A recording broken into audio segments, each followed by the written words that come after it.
Ben Hodges is a former commander of the U.S. Army in Europe. He's currently a senior advisor for Human Rights First and joins us now from Frankfurt. Ben, thank you very much indeed for your time. What Ukraine's been saying over the past few weeks, maybe even months, is that the weapons that it needs have to reflect the new nature of the conflict. Can you just analyze that for us? How has it changed in the past few months?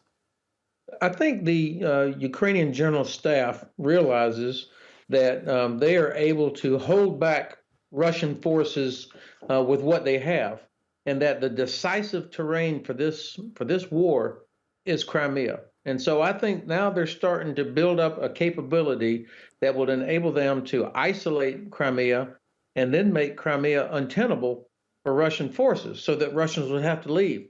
Once they've done that, then they can turn and deal with the Donbass. But Crimea, that's what really matters, because as long as Russia sits in Crimea, Ukraine will never be safe, and it'll never be able to rebuild its economy. So they've got to do that, which means they need long-range precision weapons, and they need the armor that will enable them to do this. Now, I was just about to ask you exactly that, Ben. You'll have seen the list of what Ukraine's international allies promised after that Friday meeting at the Ramstein air base in Germany. When you look at that list of weaponry, where do the tanks fit in? How much difference do they make to the recapture of Crimea?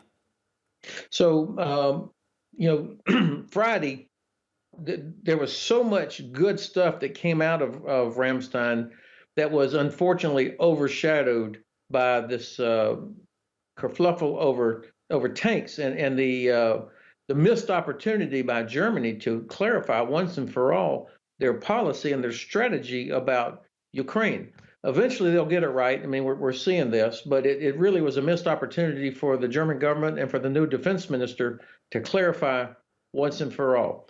I have to say also that the United States, we have not been completely clear that we want Ukraine to win. The secretary said we want them to be successful. We hear people say we don't want them to lose, but they haven't said we want Ukraine to win. Once that happens, then everything that Ukraine needs, to include long-range precision weapons, whether it's Leopard or whatever, those things will show up. Now, the Western-provided armor is what will guarantee that Ukraine's armored spearhead that will lead their next counteroffensive, that will guarantee that it'll be successful, because it will bring overwhelming combat power. You know, when Colin Powell was the chairman of the Joint Chiefs, he said, "We never want a fair fight." And the Ukrainians, we don't want the Ukrainians to have a fair fight against Russian defenders. We want them to have overwhelming combat power. That's the best way for them to be successful. Ben, I understand that this is going to be controversial for you to answer, but just because of what you've just said about the Americans not being clear about saying very patently we want Ukraine to win, there are some cynical analyses that say actually the United States and some of the other major allies in the West, they're trying to keep this going for a little bit because they're trying to bleed the Russian forces dry. Do you think there's any credibility in that, in terms of using Ukraine as a way of actually weakening Russia in the longer term? Yeah, that is about the most cynical interpretation of what's going on. But no, I don't believe that. I believe that this is exactly what the president has said this is about. This is about respect and protecting the international rules-based order under which all of us have benefited.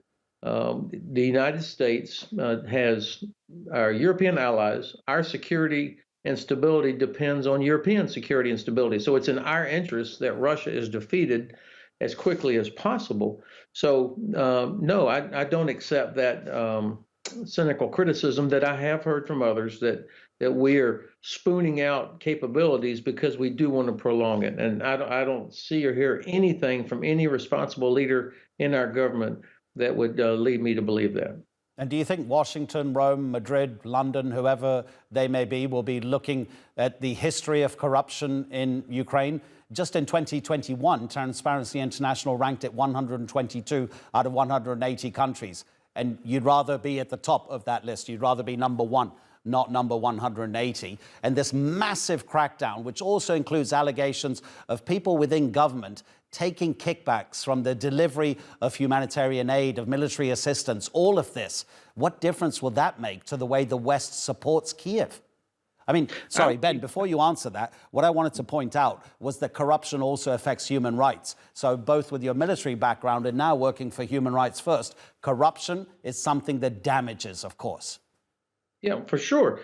And I would be very concerned if there was no enforcement of the law, if there were not people being punished or forced to resign, then I would be concerned. But the fact that we're seeing Ukraine sacking people from the government, forcing them to resign that have been charged with this, that indicates to me a young democracy, 30 years old, at war, still holding people accountable. You won't see anything like that happening in the Kremlin, which is, when you talk about war crimes and lack of accountability, the International Criminal Court is going to be busy for a very long time dealing with all the war crimes committed by the leadership in the Kremlin. Okay, so therefore it could be a positive development in terms of support for Ukraine. Ben, really, really appreciate it. Thank you so much indeed. Very instructive to hear your opinions. Thank you.